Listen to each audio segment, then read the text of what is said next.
विशुद्ध राजनीतिक प्रतिशोध बदले की भावना के साथ ये बिल लाए गए हैं। अब राजनीति में कभी इस तरह के दौर आते हैं, आकर के वो दौर चला गया।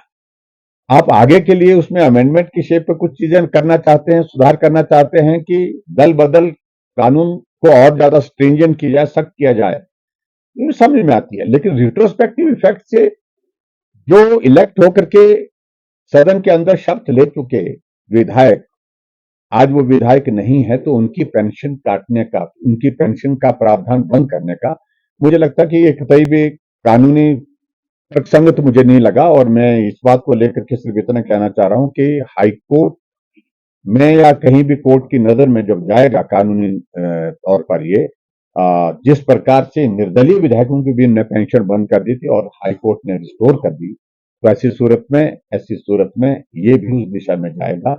और इसलिए जब विधानसभा के अंदर जो बिल लाया जाता है, विधानसभा में वो पारित किया जाता है और कानून की नजर में उसमें खामियां देखी जाती हैं, तो परिहास विधानसभा का होता है, मजाक होता है। तो इसलिए हमने कहा था कि बदले की भावना के साथ आप काम मत करिए। आपने उनके खिलाफ, उनके परिवार के खिलाफ एफआईआर कर दी, उनके घर जमीन आपने सारी नाप दी, आपने उनके खिलाफ 8-8 घंटे जो है मामले दर्ज करके थाने में बिठा के रखा है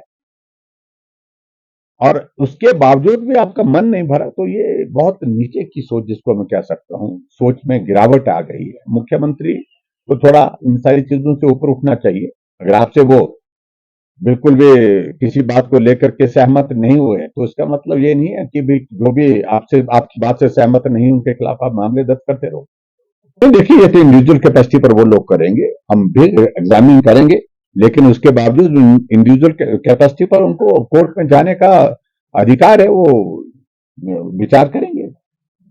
इसलिए मैं आपको कह रहा हूं कि जब सोचे समझे फैसले नहीं लिए जाते हैं, फैसले ही जब फिर आप मीडिया के सामने हम बात वो कह देते हैं, अपरिपक्व फैसले, बिना विचार किए फैसले ऐसे लिए जाते हैं।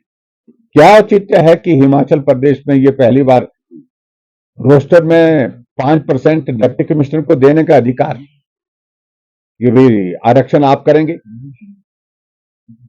सारे के सारे डिप्टी कमिश्नर सिर पकड़ करके बैठे हुए हैं, वो बोलते तो हमारे लिए तो आफत हो गई है। अब किसकी सुने, सब मंत्री बोल रहे हैं मेरा ये खास आदमी, इसके लिए ओपन करो, मेरा ये खास आदमी है, इसके लिए महिला के लिए आरक्षण कर दो। अपने अपनी सुविधा के हिसाब से वो तर्क देने की कोशिश कर रहे हो। और देखिए, जब एक फॉर्मूला पूरे देश भर में है आरक्षण का, जिसमें पॉपुलेशन बेस है, पॉपुलेशन के साथ साथ में आपका जो है जो रोटेशन उसका बेस है, तो उस सारी चीज को लेकर के उस तरह से करना चाहिए था। और मुझे नहीं लगता कि उससे कुछ चीज हासिल कर पाएंगे। पंचायत के चुनाव स्थगित करने के लिए हाई कोर्ट में हारे, सुप्रीम कोर्ट में हारे, और अब अल्टीमेटली जब चुनाव हो रहे हैं तो फिर उसमें जो है इस प्रकार की हरकतें करने से सरकार से जो प्रयास है उसमें कोई लाभ नहीं मिलने वाला।